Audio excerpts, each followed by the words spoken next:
Welcome members, we explanation movie in Hindi में आपका स्वागत है। और वीडियो शुरू करने से पहले आपसे एक छोटी सी रिक्वेस्ट कि चैनल को सब्सक्राइब करके बेल आइकन जरूर दबा लें। इससे हमें मोटिवेशन मिलता है आपके लिए और भी इस तरीके का कंटेंट बनाने के लिए। तो चलिए बढ़ते हैं आज की वीडियो की तरफ। आज हम एक्सप्लेन करने जा रहे हैं बेबीलोन एडी मूवी को। ये एक साइंस फिक्शन एक्शन मूवी है जो रिलीज हुई थी सन 2008 में और इस मूवी की कहानी अडेप्ट करी गई है 1999 में आई नॉवल बेबीलोन बेबी से, जिसको लिखा था मॉरिस जी डांटे ने। मूवी को डायरेक्ट करा है मैथ्यू कैसोविच ने। मूवी की मेन लीड कास्ट में आपको दिखाई देंगे विन डीजल एज तुरुप, जो रशिया में रहता है और वहीं के एक रशियन माफिया गॉस्की के लिए काम करता था, लेकिन असल में रहने वाला अमेरिका का है और वहीं इसकी काफी बड़ी खानदानी जमीन भी है, लेकिन ये अमेरिका नहीं जा सकता क्योंकि वहाँ की सरकार ने इसे एक आतंकवादी घोषित किया हुआ है। मेलिनी थेरी एज अरोरा, ये एक यंग लड़की होती है जिसको सिस्टर रेबेका ने पूरी दुनिया से छुपा कर रखा था क्योंकि इसके पास अजीब सी शक्तियां थी और अरोरा की इन शक्तियों की वजह से ही उसके पीछे काफी सारे ग्रुप पड़े हुए थे। मिचेल यो एज सिस्टर रेबेका, ये अरोरा की गार्जियन होती हैं जिन्होंने अरोरा को बचपन से पाला पोसा बड़ा करा है। साथ ही सिस्टर रेबेका न्यू लाइट नाम की एक ग्रुप के साथ जुड़ी हुई है जो एक धार्मिक संगठन है और न्यू लाइट भी अरोरा की शक्तियों की वजह से उसके पीछे पड़ा हुआ है। Lambert Wilson as doctor Arthur, ये 20 साल पहले एक डॉक्टर था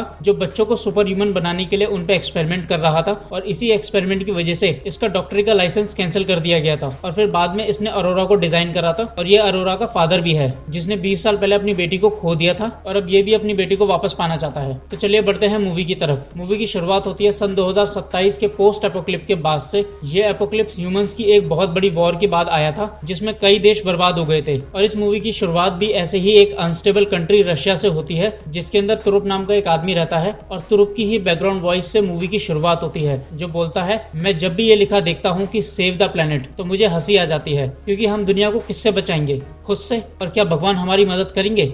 शायद नहीं, क्योंकि उन्होंने हमें जो दिया हमने उसे ही बर्बाद कर दिया। लेकिन कभी कभी हमें दूसरा मौका मिलता है। और इसी वॉइस ओवर के साथ एक क्लिप चल रही थी और इस क्लिप में हम देखते हैं कि तुरुप एक रोड पर घुटनों के बल बैठा हुआ है और उसके ठीक पास से एक मिसाइल होकर गुजरती है जो उसके ठीक सामने खड़ी लड़की से जाकर टकराती है। लेकिन हम तुरुप की आंखों में देख पाते हैं कि उस मिसाइल के फटने की वजह से उस लड़की को कोई असर नहीं हुआ है। वो लड़की आराम से उसी जगह पर खड़ी है जहाँ पर वो पहले खड़ी थी और फिर एक जोरदार धमाके के साथ तुरुप की नींद खुल जाती है और ये टाइम होता है उस धमाके से ठीक 6 दिन पहले का और ये जगह होती है न्यू साइबेरिया, ईस्टर्न यूरोप। नींद से उठने के बाद तुरुप कुछ खाता है और फिर एक आदमी के पास जाकर उसे धमकी देकर वो गन उसे वापस कर देता है जो गन तुरुप ने उस आदमी से खरीदी थी, क्योंकि उस आदमी ने तुरुप को ऐसी गन दी थी जो चलती ही नहीं थी। और फिर बाद में तुरुप उस गन को उसे वापस कर अपने पैसे लेकर वहां से वापस चला जाता है। और फिर जब तुरुप वापस घर आता है तो उसके साथ एक जानवर होता है जिसको तुरुप खाने के लिए लाया था और फिर तुरुप उस जानवर को पकाकर खाने बैठता ही है कि तभी उसके गेट पर एक जोरदार धमाका होता है और धमाके के बाद एक प्राइवेट आर्मी के कुछ लोग तुरुप के घर में घुस जाते हैं और उसे गन पॉइंट पर ले लेते हैं और फिर उस आर्मी का लीडर तुरुप को उसके साथ चलने को बोलता है और जैसे ही तुरुप को उस आदमी की आवाज सुनाई आती है वो उस आदमी को पहचान लेता है और बोलता है कि काल, ये तुम हो? और तभी काल तुरुप को टोकते हुए बोलता है कि तुम्हें मेरे साथ चलना होगा। लेकिन तुरुप बोलता है कि मैंने तुम्हें लास्ट टाइम कहा था ना, अगर तुमने ये गन फिर कभी भी उठाई तो मैं तुम्हें जान से मार दूंगा। और इतना बोलकर तुरुप अपनी जगह से उठता है और काल की गन छीनकर उसको ही गन पॉइंट पर रख लेता है और फिर उससे पूछता है कि बताओ मुझे पकड़ने के लिए तुम्हें किसने भेजा है। और फिर काल जवाब में बोलता है कि मुझे गॉस्की ने भेजा है। और फिर इसके बाद तुरुप काल को गोली मार देता है क्योंकि तुरुप ने काल को बोला था कि अगर उसने कभी भी गन उठाई तो वो उसे मार देगा। और फिर जैसे ही तुरुप काल को गोली मार देता है वो बाकी सोल्जर्स से बोलता है कि ये मेरी पर्सनल दुश्मनी थी, मैं तुम्हारे साथ चलने को तैयार हूँ। और फिर अगले सीन में हम देखते हैं कि तुरुप गॉस्की के सामने होता है और गॉस्की तुरुप को एक ऑफर देते हुए बोलता है कि तुम्हें 6 दिन में एक लड़की को इनलीगल रास्ते से यूएस पहुंचाना है। ये सुनकर तुरुप गॉस्की को बोलता है कि तुम्हें पता है ना मैं यूएस के अंदर एक टेररिस्ट हूँ और किसी भी हाल में यूएन का नकली पासपोर्ट बनाया नहीं जा सकता। ये सुनकर गॉस्की तुरुप को एक बोतल पकड़ाता है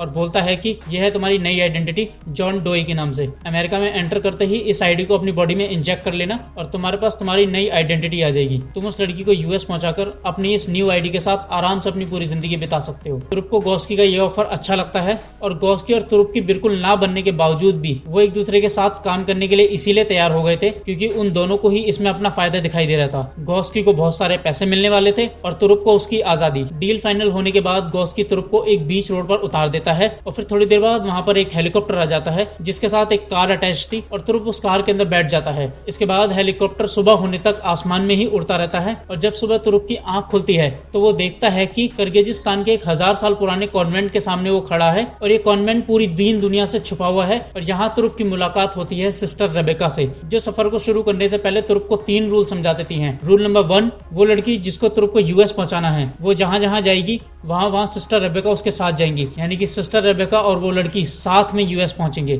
रूल नंबर 2, तुरुप को उस लड़की को बाहरी दुनिया के असर से बचाना है, जैसे कि छूना, देखना, बात करना और महसूस करना। और तीसरा और आखिरी नियम, कोई भी गाली या फिर बैड वर्ड इस्तेमाल नहीं करा जाएगा पूरे के पूरे ट्रैवल के बीच। और फिर इसके बाद वहां पर अरोरा भी आ जाती है और अरोरा कार में बैठने से पहले तुरुप को अजीब तरीके से देखती है और उसका नाम पूछती है, लेकिन सिस्टर रेबेका तुरुप को बात करने से मना कर देती है। और जैसे ही सिस्टर रेबेका बात करने से मना करती है, तुरंत अरोरा फिर से तुरुप से उसका नाम पूछती है और इस बार तुरुप उसे अपना नाम बता देता है। और फिर से अरोरा तुरुप से एक और सवाल पूछते हुए बोलती है, क्या तुम एक किलर हो? इस पर तुरुप बोलता है कि देखो लड़की, ना मैं तुम्हारा दोस्त हूँ, ना तुम्हारा बॉयफ्रेंड हूँ, ना तुम्हारा भाई हूँ, तो ज्यादा फ्रेंडली होने की कोशिश मत करो। तुम मेरे लिए सिर्फ एक पार्सल हो जिसे मुझे यूएस पहुंचाना है और 6 दिन बाद ना तो तुम्हें मेरा पता होगा ना मैं तुम्हें जानूंगा कभी, तो इसलिए फ्रेंडली होने की जरूरत नहीं है। और शायद सिस्टर रेबेका सही कहती थी, हमें बात भी नहीं करनी चाहिए। इसके बाद ये तीनों कार में बैठ जाते हैं और फिर काफी लंबा ट्रैवल करने के बाद ये लोग पहुंचते हैं कजाकिस्तान रशियन बॉर्डर के टाउन तुरिस्तक में, जहां से इन्हें एक ट्रेन पकड़नी थी। और फिर जब ये ट्रेन पकड़ने के लिए स्टेशन की तरफ बढ़ रहे होते हैं, तभी तुरुप बाजार से कुछ कपड़े उठाकर अरोरा को दे देता है और बोलता है कि कपड़े बदलो। और फिर जब अरोरा कपड़े बदल रही होती है, तब हम देखते हैं कि कुछ लोग इन तीनों पर नजर रखे हुए हैं। और वहीं जब कपड़े बदलने के बाद ये तीनों स्टेशन की तरफ बढ़ रहे होते हैं, तभी अरोरा को 2 शेर दिखाई देते हैं और अरोरा उन्हें भी बड़े अजीब तरीके से देख रही होती है। अब इसके बाद जब ये तीनों भीड़ को क्रॉस करते हुए स्टेशन की तरफ बढ़ रहे होते हैं, तभी अरोरा को अजीब सा महसूस होने लग जाता है और अरोरा उस भीड़ से दूर भागने लगती है। और अरोरा को वापस भागता देख तुरुप और सिस्टर रेबेका भी उसके पीछे पीछे भागने लगते हैं और साथ ही वो लोग भी अरोरा के पीछे भागने लगते हैं जो इन तीनों के ऊपर नजर बनाए हुए थे। लेकिन इससे पहले कि वो लोग अरोरा तक पहुंचते, तुरुप और सिस्टर अरोरा तक पहुंच जाते हैं। और यहाँ अरोरा चिल्ला चिल्लाकर बोल रही थी कि स्टेशन की तरफ मत जाओ, सब मारे जाओगे। और अरोरा का इतना बोलना पूरा होता ही है कि तभी स्टेशन के अंदर बहुत जोर का धमाका होता है और काफी सारे लोग वहां पर मारे जाते हैं। और इस धमाके के ठीक बाद वो तीनों स्टेशन के अंदर जाते हैं और अपनी ट्रेन पकड़ लेते हैं। अब ट्रेन में चढ़ने के बाद जब इन तीनों को सीट नहीं मिलती, तो तुरुप एक चाइनीज फैमिली को पैसे देकर उनसे उनकी 3 सीट बेचने को बोलता है,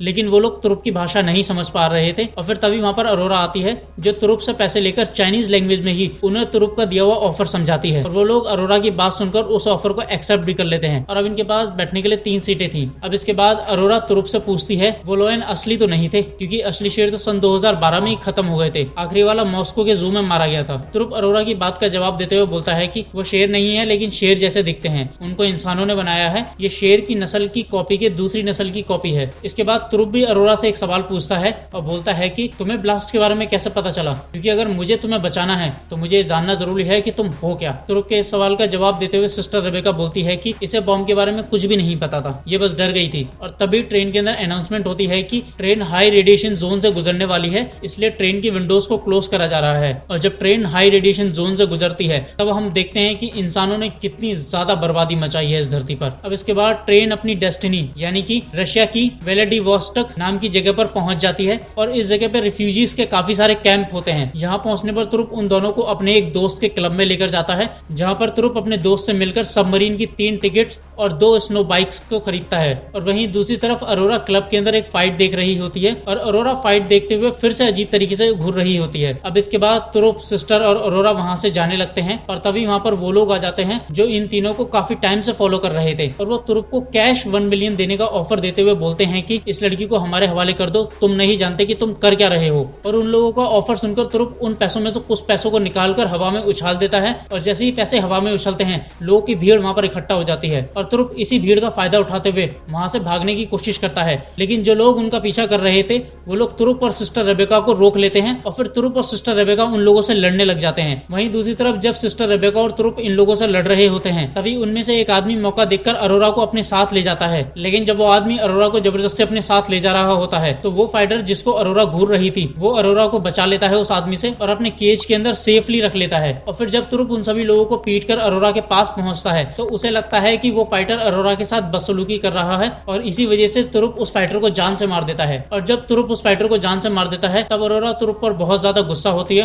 और रोते हुए बोलती है कि वो मुझे बचा रहा था और तुमने उसे मार दिया। और यहाँ हम अरोरा को इस तरीके से रोते हुए देखते हैं कि मानो उस फाइटर का दर्द अरोरा को भी महसूस हो रहा था। और तभी वहां पर फिर से वो लोग आ जाते हैं जो तुरुप को पैसे का ऑफर दे रहे थे और वो अरोरा को बताते हैं कि उनको अरोरा के डैड ने भेजा है ताकि वो अरोरा को सही सलामत उसके डैड के पास ले जाएं। जिसके बाद अरोरा उन लोगों के साथ चली जाती है और वो लोग अरोरा को लेकर वहां से भागने लगते हैं और उन लोगों को भागते देख सिस्टर रेबेका और तुरुप उनका पीछा करने लगते हैं और फिर तुरुप थोड़ी दूर आगे जाने पर उन लोगों पे गोलियां चलाने लगता है और जैसे ही तुरुप की गोली उन सभी में से किसी एक को लगती है, अरोरा एकदम से चिल्लाकर तुरुप को रोक देती है और बोलती है कि ठीक है, मैं तुम्हारे साथ चलूंगी, बस इनमें से किसी को मत मारो। लेकिन अरोरा के डैड्स के गार्ड अरोरा को बोलते हैं कि हम तुम्हारे लिए जान भी दे सकते हैं, हमारे साथ चलो। लेकिन अरोरा उन्हें जाने को बोलती है और बोलती है कि मैं नहीं चाहती कि मेरी वजह से किसी की जान जाए। और फिर इसके बाद अरोरा वापस से सिस्टर रेबेका और तुरुप के पास आ जाती है और इस सीन में भी हम देख पाते हैं कि किस तरीके से जब उस आदमी को गोली लगती है तो अरोरा को अजीब सा पेन होता है, जैसे मानो वो गोली उसे नहीं अरोरा को लगी हो और उसे बराबर उसका दर्द और उसकी तकलीफ महसूस हो रही थी। और फिर जब अरोरा तुरुप और सिस्टर रेबेका के पास पहुंच जाती है तो थोड़ी बहुत बहस के बाद अगली सुबह तुरुप अपने दोस्त फाइन के साथ उस सबमरीन के पास पहुंचता है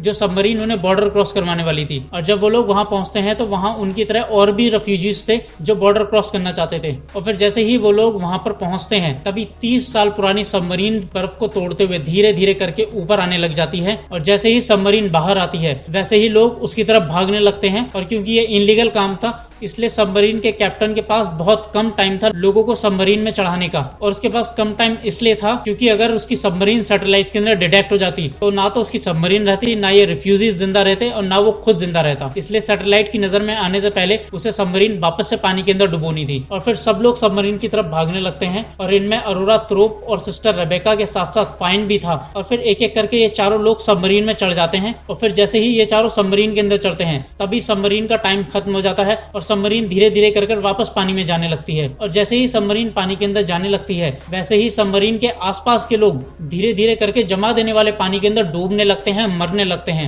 और रही सही कसर सबमरीन के गार्ड्स पूरी कर रहे थे उन लोगों को मारकर जो अभी भी सबमरीन पर चढ़ने की कोशिश कर रहे थे। और पानी में डूबते लोगों का, गोली खाते हुए लोगों का दर्द अरोरा को बहुत ज्यादा महसूस हो रहा था। और इस दर्द की वजह से अरोरा इतना ज्यादा छटपटा रही थी कि वो चीखते चिल्लाते हुए सबमरीन के कंट्रोल पैनल की जगह पर पहुंचती है और फिर सभी लोगों को गन पॉइंट पर लेकर वापस से सबमरीन को ऊपर लाने लग जाती है। और अब सबमरीन ऊपर जा रही थी और अरोरा ने सबको गन पॉइंट पर रखा हुआ था और इसी के साथ साथ वो बुरी तरीके से चिल्ला रही थी, बिलबिला रही थी और बोल रही थी, मैं उन्हें महसूस कर सकती हूँ, वो ठंड में मर रहे हैं, वो तड़प रहे हैं। और तभी वहां पर आ जाता है तुरुप जो अरोरा से उसकी गन छीन लेता है और फिर सबमरीन वापस पानी के अंदर डूबने लग जाती है। और यहाँ पर अरोरा को इतना ज्यादा दर्द, इतनी ज्यादा तकलीफ महसूस हो रही थी कि वो इस दर्द और तकलीफ को सहन नहीं कर पाती और वो तड़पते तड़पते, चीखते चिल्लाते हुए बेहोश हो जाती है। अरोरा के बेहोश होने के बाद उसे सबमरीन में एक जगह पर सुला दिया जाता है और फिर तुरुप और सिस्टर रेबेका आपस में बात करने लगते हैं। और फिर बात करते करते सिस्टर रेबेका तुरुप को अरोरा की असलियत बताती है। काफी साल पहले जब मैं 17 साल की थी तो मैंने काफी गलत काम करे, मैंने हर वो गलत काम करा जो मुझे नहीं करना चाहिए था और मेरी इतनी सारी बुराइयों की वजह से ही मैं एक अंधेरी सी दुनिया में फंस गई थी। और फिर मुझे इस अंधेरी दुनिया से बाहर निकालने में मेरी मदद करी हमारी चर्च की हाई प्रीस्ट ने। उन्होंने मुझे एक नया रास्ता दिखाया, एक नई जिंदगी दी और फिर मैंने न्यू लाइट को ज्वाइन कर लिया। उसके बाद मैं कॉन्वेंट के अंदर औरतों की मदद करने लगी और साथ ही एक ऑर्फनेज में काम भी करने लगी। और जिस ऑर्फनेज में मैं काम करती थी वहीं पर एक दिन अरोरा आई और इस बच्ची की ना तो माँ का पता था ना बाप का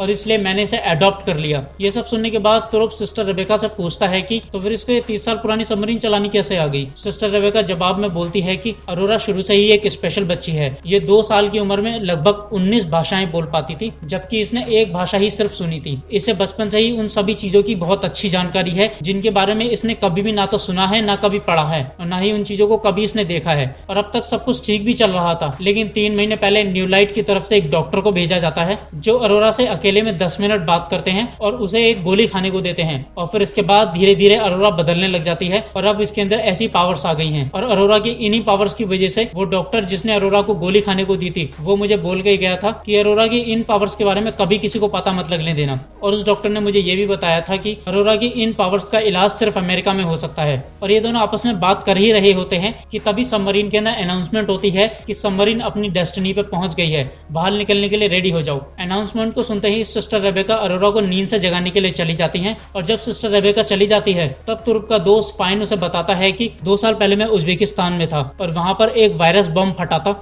और उस बम की वायरस की वजह से वहां पर लगभग सभी लोग मारे गए थे।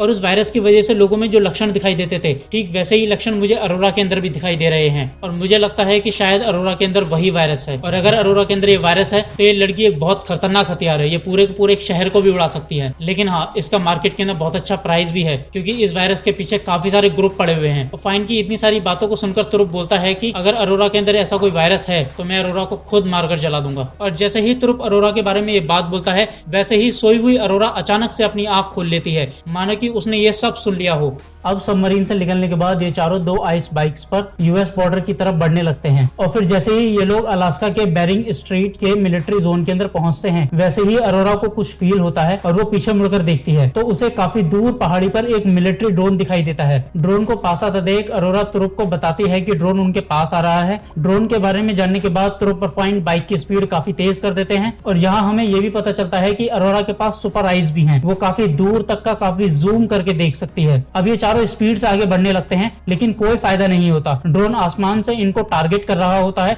और अंधाधुंध गोलियां और मिसाइल बरसा रहा होता है और इस पूरी भागम भाग में अरोरा और सिस्टर रेबेका दोनों ही फाइन की बाइक पर आ जाती हैं और तुरुप की बाइक ड्रोन का टारगेट बन जाती है, जिस वजह से तुरुप की बाइक पूरी तरीके से बर्बाद हो जाती है और तुरुप बुरी तरीके से घायल हो जाता है। और तुरुप को घायल देख फाइन को एक मौका दिखाई देता है कि वो अरोरा को बेचकर काफी सारे पैसे बना सकता है। इसलिए जब अरोरा तुरुप की बॉडी से एक मेटल का टुकड़ा निकाल रही होती है तब फाइन सिस्टर रेबेका और अरोरा की तरफ गन पॉइंट करके बोलता है कि अब उन दोनों को फाइन के साथ चलना होगा, लेकिन तभी तुरुप फाइन को गोली मार देता है और फिर ये तीनों बॉर्डर क्रॉस करके मिलिट्री जोन से बाहर निकल जाते हैं और अब ये कनाडा की किटीमैट नाम की जगह पर होते हैं जो एक फ्री जोन होता है। फ्री जोन में आने के बाद ये तीनों रात को एक टेंट लगाते हैं और वहां पर एक रैबिट को मारकर खाते भी हैं और फिर खाना खाते हुए हंसी मजाक करते हुए बात करते हैं और मजाक मजाक में अरोरा अचानक से बोलती है हम सब न्यूयॉर्क में मरने वाले हैं और ये सुनकर एकदम से सब शांत हो जाते हैं। लेकिन सिस्टर रेबेका माहौल को बदलने के लिए तुरुप को बोलती है कि ये शायद कुछ ज्यादा डर गई है और फिर इसके बाद जब सो जाते हैं तो तुरुप टेंट के बाहर निकलकर अरोरा रेस को देखने लगता है और अरोरा रेस को देखते हुए अपनी गन की गोलियों को बाहर निकाल के फेंक रहा होता है क्योंकि बॉर्डर क्रॉस करते समय तुरुप गन को नहीं ले जा सकता। और तभी वहां पर अरोरा भी आ जाती है और वो उससे पूछती है कि आखिर तुम मेरे लिए अपनी जान जोखिम में क्यों डाल रहे हो। अरोरा का सवाल सुनकर तुरुप जवाब में बोलता है कि देखो मैंने लाइफ के अंदर काफी बुरे काम करे हैं, कई लोगों को मारा है, बहुत कुछ बर्बाद करा है, लेकिन अब मैं इन सबसे थक चुका हूँ। मैं इस नर्क से बाहर निकलना चाहता हूँ और तुम्हें यूएस पहुंचाकर मुझे भी एक नई जिंदगी मिलेगी और मैं भी इस नर्क से बाहर निकल जाऊंगा। अमेरिका के अंदर मेरी फैमिली की काफी बड़ी जमीन है और मेरा एक घर भी है। हालांकि वो घर टूट फूट गया होगा लेकिन मैं उसे बनवा लूंगा, लेकिन हाँ मेरी वहाँ पर जमीन काफी सारी है तो मेरा काम चल जाएगा। इसके बाद अरोरा उससे पूछती है कि क्या तुम सच में मुझे मारकर मेरी लाश जला दोगे। इस पर तुरुप जवाब देता है कि उम्मीद करो ऐसा मुझे ना करना पड़े। अब अगली सुबह होती है और ये तीनों बॉर्डर क्रॉस करके यूएस के अंदर एंटर हो जाते हैं और यहाँ पर ये सबसे पहले एक मोटल को रेंट पे लेते हैं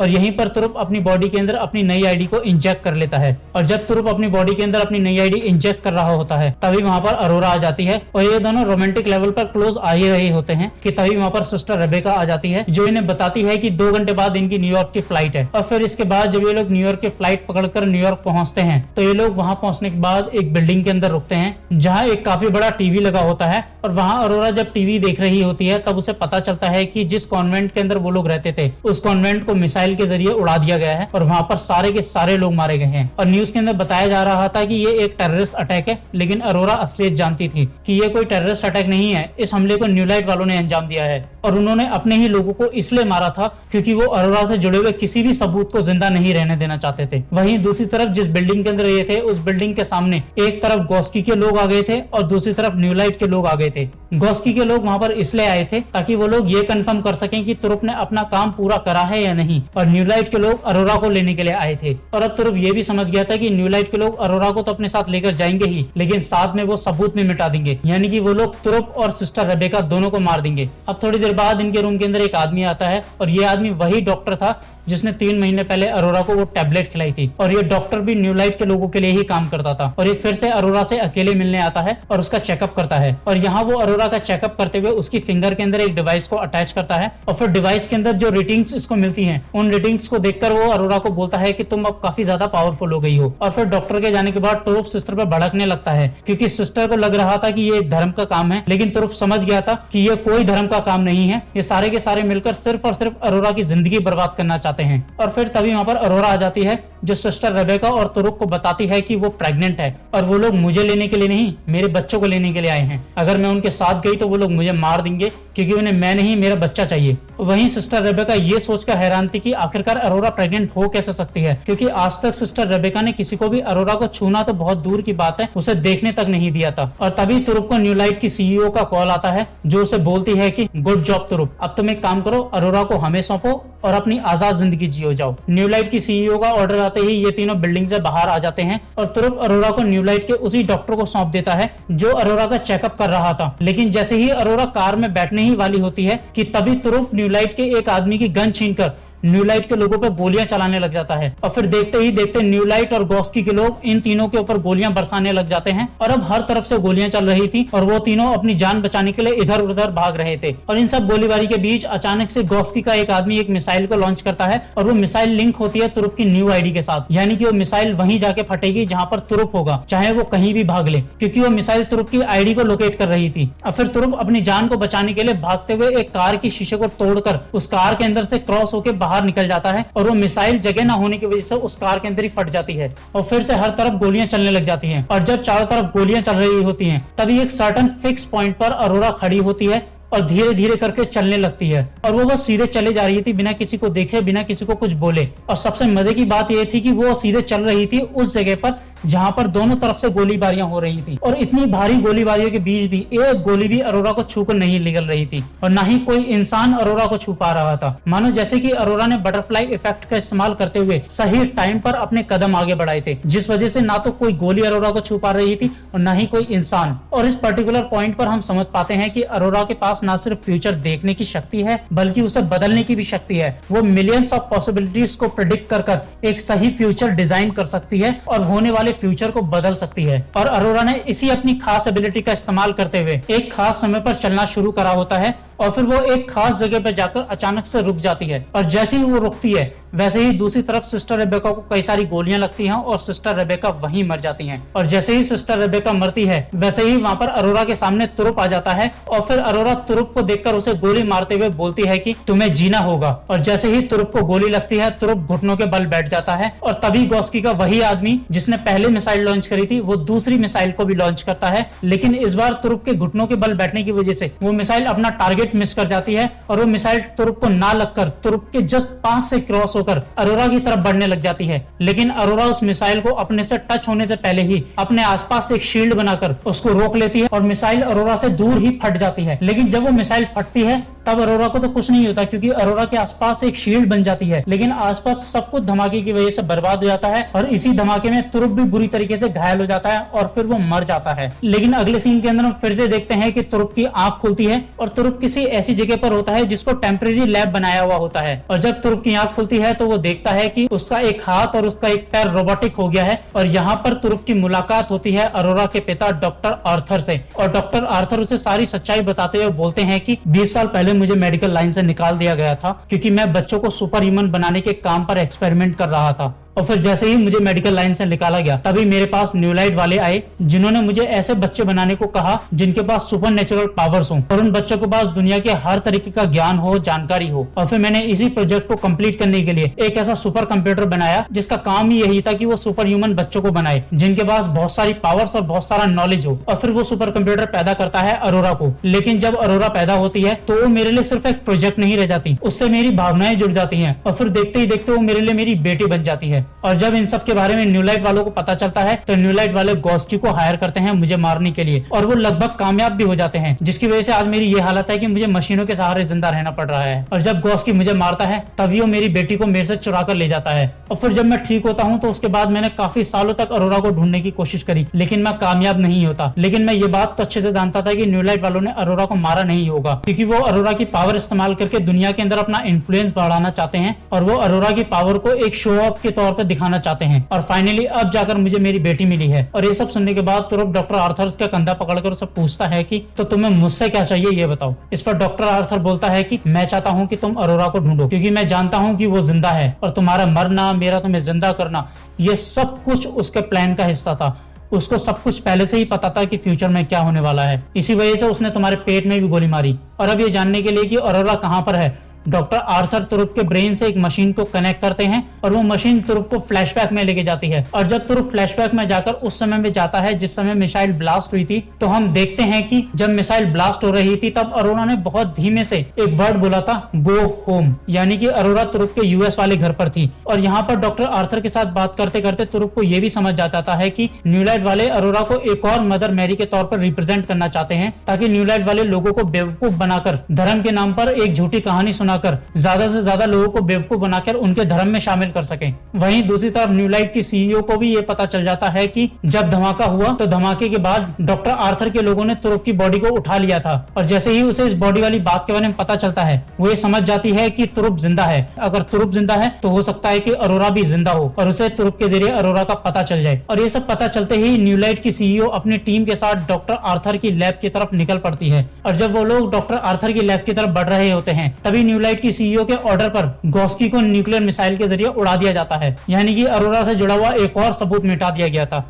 अब जब तक न्यू लाइट की सीईओ डॉक्टर आर्थर की लैब तक पहुंचती तब तक डॉक्टर आर्थर की टीम तुरुप के साथ उसके यूएस वाले घर की तरफ निकल गए थे और अब वहां सिर्फ डॉक्टर आर्थर थे। और जब न्यू लाइट की सीईओ डॉक्टर आर्थर की लैब पहुंचती है तो देखती है कि वहां पर सिर्फ डॉक्टर आर्थर ही हैं। और न्यू लाइट की सीईओ डॉक्टर आर्थर से अरोरा का पता पूछने लगती है, लेकिन डॉक्टर आर्थर उसे कुछ भी नहीं बताते। और फिर न्यू लाइट की सीईओ डॉक्टर आर्थर से बोलती है कि देखो वो मेरी बेटी है, उसे मैंने पैदा करा है, वो मेरे धर्म की है। लेकिन डॉक्टर आर्थर सीईओ की सभी बातों को इग्नोर करते हुए उसे बोलते हैं कि नहीं, वो तुम्हारी बेटी नहीं है, वो मेरी बेटी है, उसे मैंने बनाया है और वो तुम्हारे झूठे धर्म की तो बिल्कुल भी नहीं है। तुम लोग सिर्फ धर्म के नाम पे लोगों को बेवकूफ बनाते हो, उन्हें मैनिपुलेट करते हो, तुम्हारा धर्म झूठा है। और इतना सुनने के बाद न्यू लाइट की सीईओ डॉक्टर आर्थर की तरफ गन पॉइंट कर उससे पूछती है कि तो क्या तुम अरोरा के लिए मरने के लिए भी तैयार हो? इस पर डॉक्टर आर्थर जवाब में बोलते हैं हाँ, मैं उसके लिए मरने के लिए भी तैयार हूँ। ये सुनकर न्यू लाइट की सीईओ डॉक्टर आर्थर से पूछती है और क्यों? इस पर डॉक्टर आर्थर जवाब देते हैं तुम मेरे रीजन को नहीं समझ पाओगी। और इतना सुनने के बाद न्यू लाइट की सीईओ डॉक्टर आर्थर को बोलती है तुम अरोरा से प्यार करते हो इसलिए तुम उसका पता नहीं बता रहे हो। और इतना कहने के बाद वो उसे गोली मार देती है। और वहीं दूसरी तरफ तुरुप और डॉक्टर की टीम तुरुप के घर पहुंच जाती है और ये घर एक बहुत ज्यादा बड़ा जंगल होता है और इस जंगल के बीच होता है तुरुप का एक छोटा सा घर जो टूट गया होता है।